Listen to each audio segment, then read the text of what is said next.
Assalamualaikum warahmatullahi wabarakatuh. Alhamdulillahi nasta'inuhu wa nastaghfiruh wa na'udzu billahi min syururi anfusina wa min sayyiati a'malina may yahdihillahu fala mudhillalah wa may yudlil fala hadiyalah. Puji syukur senantiasa kita panjatkan kehadirat Allah Subhanahu wa taala yang telah memberikan rahmat dan nikmatnya kepada kita berupa nikmat sehat jasmani dan rohani sehingga kita bisa melaksanakan ibadah puasa Ramadan di tahun ini. Shalawat beriringkan salam semoga tetap tercurahkan kepada junjunan alam Habibana wa Nabiyana Muhammad sallallahu alaihi wasallam, kepada para sahabatnya, kepada keluarganya, para tabi'in dan kepada umatnya sampai di akhir zaman. Anak-anakku yang ibu banggakan, alhamdulillah tak terasa kita sudah memasuki pekan kedua di bulan Ramadan ini.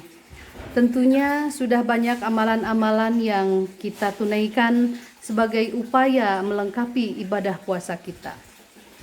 Nah, untuk menunjukkan kesungguhan kita menjalankan ibadah puasa, Nabi memberikan 3 amalan utama yang dikuatkan beliau kepada para sahabatnya sebelum tiba Ramadan.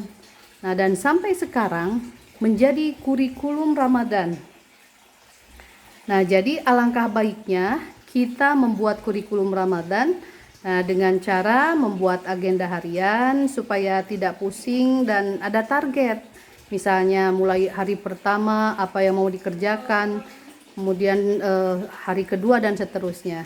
Mulai dari subuh, pagi, siang, sore sampai malamnya. Nah,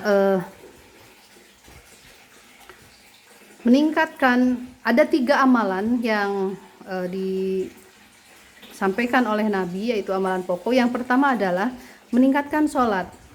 Kalau meningkat, secara singkatnya berarti bertambah dari yang sekedar fardu ditambah dengan sunat.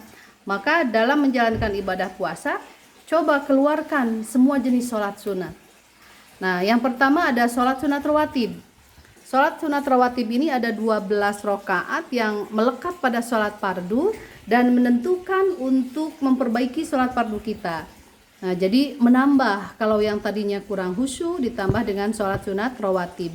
Nah, sholat sunat rawatib ini ada 12 rakaat, 2 sebelum subuh, 4 sebelum duhur atau bisa juga 2, kemudian 2 setelah duhur, 2 setelah maghrib dan 2 setelah isya.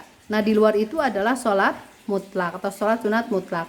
Sholat sunat mutlak ini ada yang berdampingan dengan sholat fardu dan ada juga yang terpisah. Contoh yang berdampingan adalah 4 rakaat sebelum asar misalnya. Nah, ini bukan sholat rawatib tapi disebut dengan sholat sunat mutlak. Selain itu ada sholat di antara azan dan iqomah, kemudian ada tahiyatul masjid. Nah, kemudian ada sholat duha. Kalau sholat duha dibagi 3 waktu.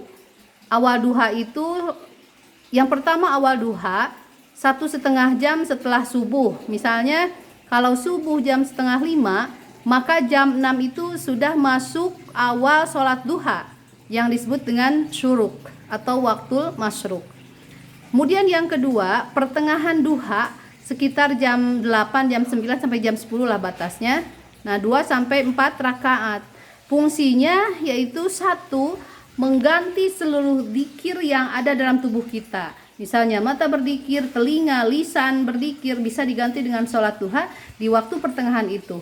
Kemudian fungsi yang kedua, menghambat atau menghentikan satu musibah umum. Contoh misalnya kita akan terjebak macet ataupun misalnya ada banjir. Nah, sebelumnya itu ada yang sudah memperingatkan. Ini bagi orang yang selalu melakukan sholat duha di waktu pertengahan. Kemudian yang terakhir adalah akhir duha sekitar jam 10, jam 11 lah batasnya. Bisa 2, 4 sampai 8 rakaat. Nah, ini manfaatnya bisa mempermudah datangnya rezeki dengan izin Allah Subhanahu wa taala ketika berikhtiar. Nah, nanti malamnya taraweh, kemudian itu dengan witir, kemudian tahajud. Nah, kemudian yang kedua, amalan yang biasa dilakukan Nabi adalah sering berinteraksi atau banyak berinteraksi dengan Al-Quran.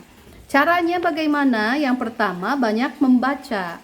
targetkan dalam bulan Ramadan ini kita bisa hatam minimal 1 kali gitu.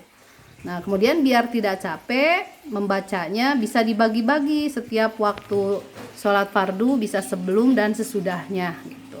Kemudian yang kedua, tilawah atau kajian Al-Quran. Nah, jadi kita misalnya mengkaji surat Al-Fatihah dalam seminggu pertama bulan Ramadan. Nah, ini ada 4 keutamaan apabila orang sering melakukan tilawah atau kajian Al-Quran. Yaitu yang pertama, selama ngaji rahmat Allah dibentangkan.